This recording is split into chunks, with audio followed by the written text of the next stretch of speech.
चाचा, पिताजी आदि आदि आदि ये सब, ये आपके ऊपर संशय करेंगे।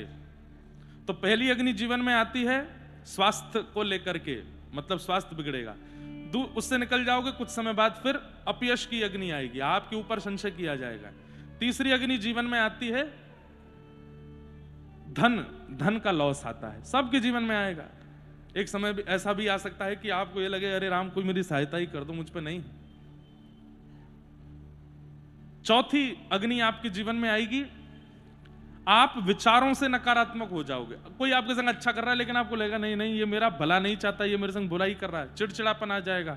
और पांचवी अग्नि आपके जीवन में आएगी, आपके प्रिय ही छोड़ छोड़ करके जाने लगेंगे, मतलब देह त्याग के रूप में या संबंध भेदन के रूप में। ये पंच अग्नि सबको तापनी पड़ती है अपने जीवन में। ठाकुर जी को अपयश कर दिया पूरी द्वारिका में। भगवान ने कहा देखो कोई उत्तर नहीं देना है, लेकिन हां मणि ढूंढेंगे तो सही कि मणि है कहां। भगवान अपनी सेना लेकर के निकल पड़े मणि ढूंढने के लिए। प्रसेन जिस मार्ग से गया था उस मार्ग पर चलते हुए आगे जाकर के देखा शेर मरा पड़ा था। प्रसेन मरा पड़ा था, उस पर शेर के पंजों के निशान थे। शेर को ढूंढा तो शेर मरा पड़ा था, उस पर रीछ के पंजों के निशान थे। रीछ को ढूंढते हुए जब गए तो देखा कि एक गुफा में रीछ जा रहा है। भगवान ने अपनी सेना से कहा सब लोग यहीं रुकना, मैं भीतर जाता हूं, 18 दिन में अगर वापस ना आऊं तो वापस चले जाना। 19 दिन तक भगवान का उस रीछ के साथ युद्ध चलता रहा। सेना तो वापस लौट करके चली गई। 19वें दिन जब उस रीछ की नस नस ढीली पड़ गई, पसीना पसीना हो गया, चरणों में गिर गया व्याकुल होकर के, महाराज क्षमा करिए, कौन है आप? तब भगवान ने कहा हम योगेश्वर कृष्ण हैं, द्वारिकाधीश हैं। लेकिन भैया ये बताइए 18 दिन तक मेरे बल को सहन करने की सामर्थ्य दुनिया में किसी व्यक्ति में नहीं है, आप कौन है जो 19 दिन तक मेरे बल को सह रहे थे? तब उस रीछ ने हाथ जोड़ करके कहा भगवान मैं जामवंत हूं,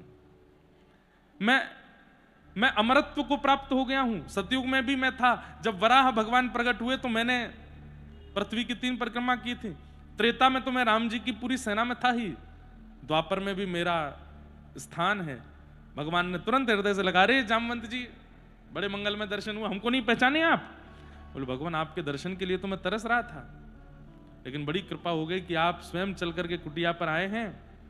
मैं क्या सेवा करूं आपकी, कृपा करके बताओ। भगवान बोले अरे ये मणि हमको दे दो भैया, इस मणि के कारण पूरी नगरी में हम पर लांछन लगा दिया गया है कि हमने ये मणि चुरा ली है। और सुनो, गवाही के रूप में या तो तुम चलो या किसी को अपने परिवार से भेज दो जो जाके बता दें कि भाई मणि तुम्हारे पास थी, मेरे पास नहीं थी, ये मणि लेने आए हैं। तो श्री जामवंत जी मैं तो बहुत वयोवृद्ध हो गया हूं, मैं तो नहीं जाऊंगा, मणि दे देता हूं और गवाही के रूप में अपनी पुत्री दे देता हूं। ठाकुर जी बोले हाँ हाँ जल्दी। बोले सुनिए गवाही के रूप में ले जा रहे हैं, कृपा करके ब्याह ही कर लीजिए इनसे, मेरी पुत्री से ब्याह कर लो। भगवान बोले एक कलंक हटेगा दूसरा कलंक लगेगा कि इनको इतने मानवों में ये भालू की बेटी मिली थी ब्याह करने को। जामवंत जी बोले सुनिए ये मर्यादा वर्यादा आपकी त्रेता में विश्राम हो चुकी हैं, तब आप मर्यादा पुरुषोत्तम थे, अब आप लीला पुरुषोत्तम हो। अब तो आपको मेरी बेटी का वरण करना पड़ेगा। और एक हाथ में मणि देकर के दूसरे हाथ में अपनी पुत्री का वरण कर दिया, कन्यादान कर दिया ठाकुर जी का। और भगवान का दूसरा विवाह